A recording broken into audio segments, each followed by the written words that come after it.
the AYG ceremony has been a very wonderful success. The climax of it was the crowning, the installation, and the Chieftaincy title to deserved citizens of Obodoukwu community and friends. It was very wonderful. This is the fourth time we are doing that, and that has been a very wonderful occasion. Thank you very much.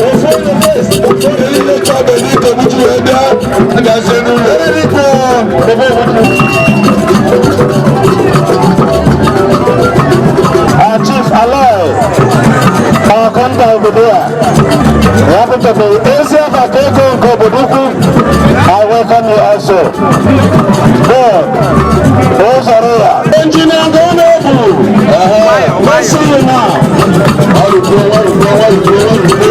Let's see you. Engineer Ngonaebu.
Of the highest and I did so impressed with Abuja branch.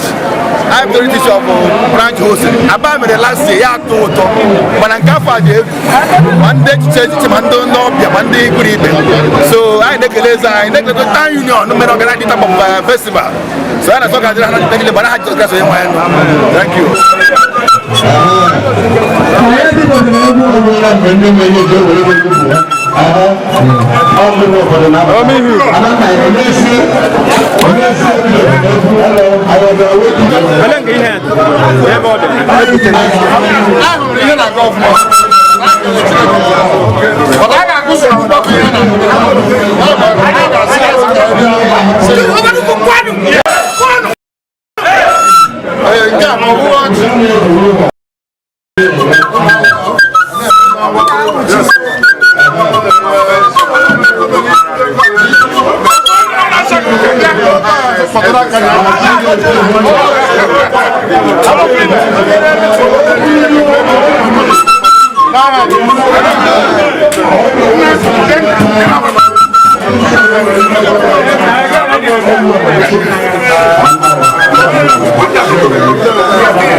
Education has come and gone. It's a very good success, and you can see how we've been working, and God actually manifested that He is the author and creator of life.